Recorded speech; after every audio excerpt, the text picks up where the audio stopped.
Le livre du ciel, tome 19, 19 mars 1926.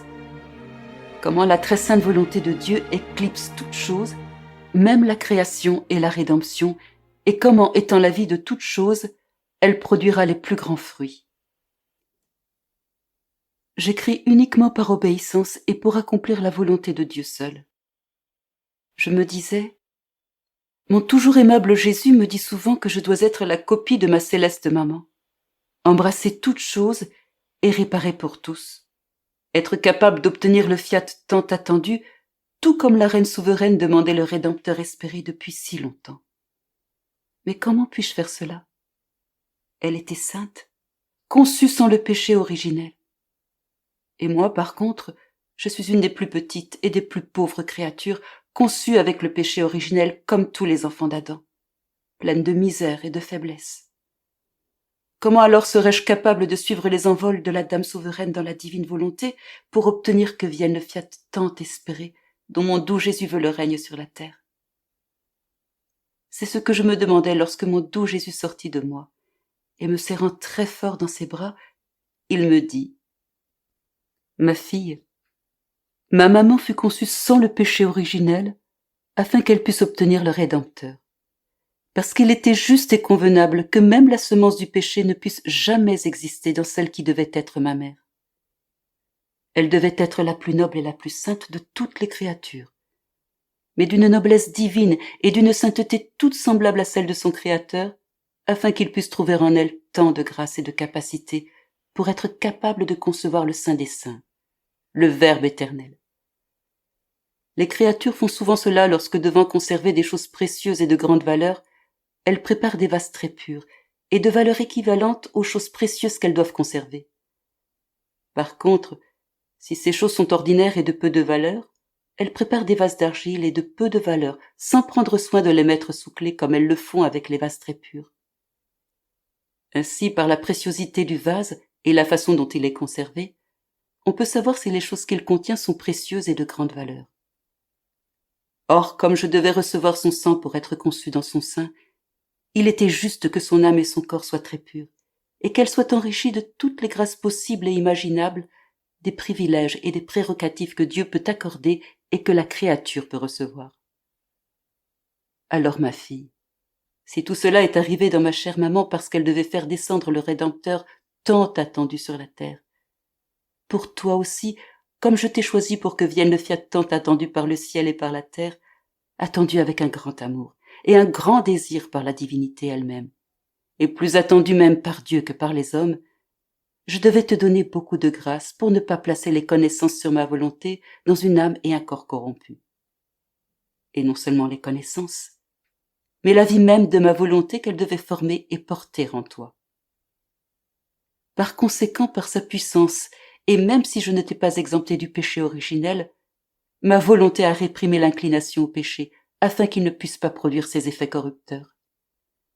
Ainsi ma volonté garde en toi le péché écrasé et sans vie. Cela a été juste et nécessaire pour la noblesse, le cortège et la sainteté de la volonté suprême.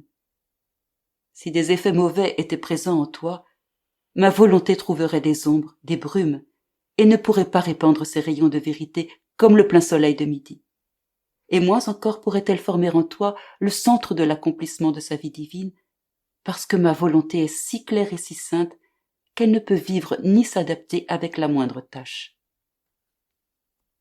En entendant cela, tremblante, je dis « Jésus, que dis-tu là? Tout cela est-il possible?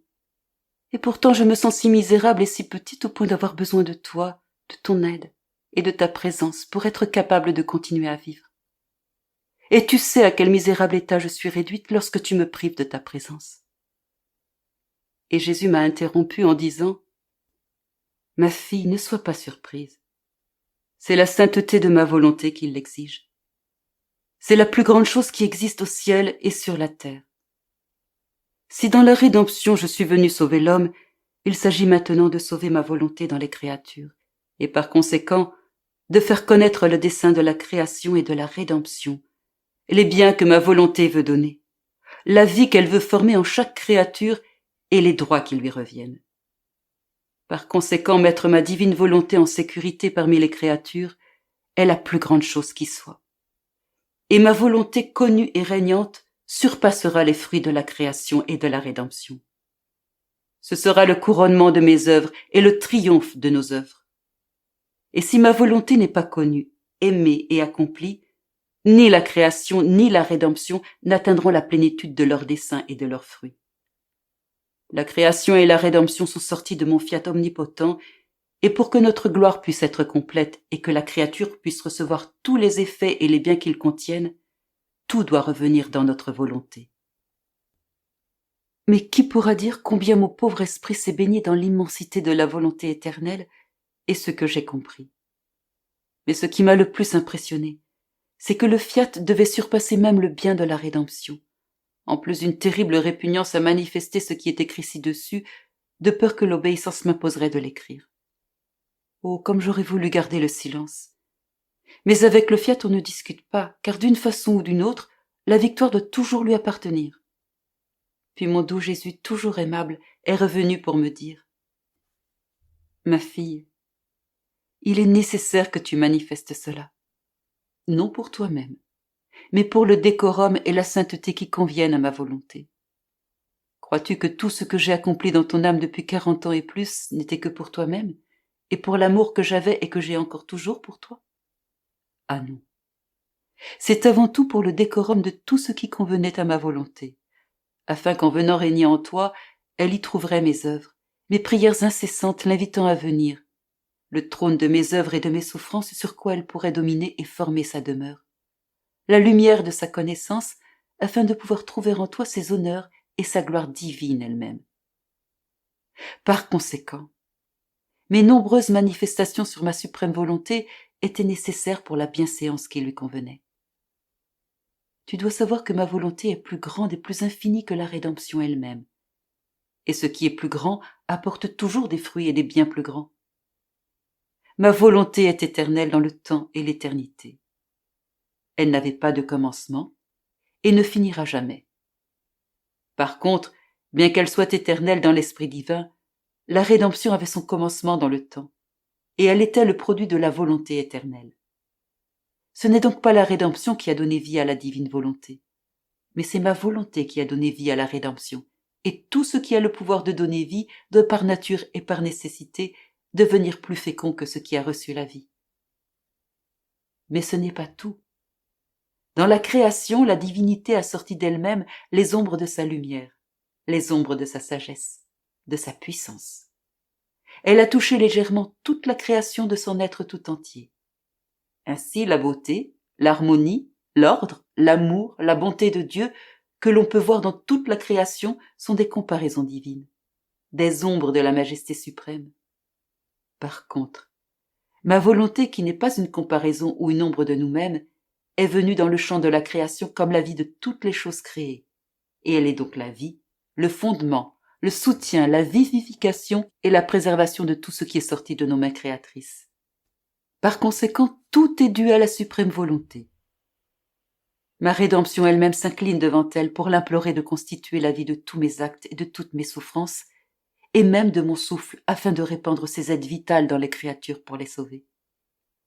Ma rédemption peut être appelée l'arbre dont la racine est la divine volonté. Et comme elle a produit le tronc, les branches, les feuilles, les fleurs et tous les biens présents dans l'Église, elle doit par conséquent produire le fruit de la vie que contient la racine de cet amour. De plus, la création est sortie de nous-mêmes dans le seul dessein que notre volonté soit connue et aimée plus que la vie elle-même. Et c'est pourquoi notre volonté s'est constituée la vie de toutes choses afin d'être accomplie. Toutes les autres choses créées par nous et la rédemption elle-même furent accordées comme des aides afin de faciliter notre dessein. Alors si nous n'obtenons pas notre dessein premier, comment pouvons-nous obtenir notre gloire complète? Et comment la créature peut-elle recevoir le bien que nous avons établi? De plus, la création, la rédemption et le fiat voluntas tua sur la terre comme au ciel symbolisent la sacro-sainte Trinité. En fait, tout comme les divines personnes sont inséparables les unes des autres, ces œuvres sont aussi inséparables entre elles. Chacune d'elles donne la main à l'autre, chacune aide l'autre, et le triomphe, la gloire appartiennent à toutes les trois. Et comme notre volonté tenait la première place dans nos œuvres, la création et la rédemption demeurent éclipsées, et comme dissoutes dans l'immensité et l'infini de la suprême volonté. Notre volonté enveloppe toutes choses, et conserve les choses mêmes que nous faisons comme son trône d'où elle règne et domine. Ainsi, si notre volonté est toute chose, pourquoi te surprendre qu'elle produira des fruits plus grands que nos autres œuvres? Et l'homme recevra cette vie qu'il possède sans le savoir parce qu'il la garde comme comprimée, noyée, affaiblie, qui gémit et soupire parce qu'elle veut apporter sa vie, et qu'on ne le lui permet pas. Par conséquent, sois attentive, car la connaissance de ma volonté va secouer l'homme, et elle sera comme un ciment sur le ver du bois que le péché originel a produit dans l'arbre des générations humaines. De sorte qu'une fois que la racine aura été renforcée, la créature permette que la vie qu'elle avait rejetée avec tant d'ingratitude puisse vivre en elle,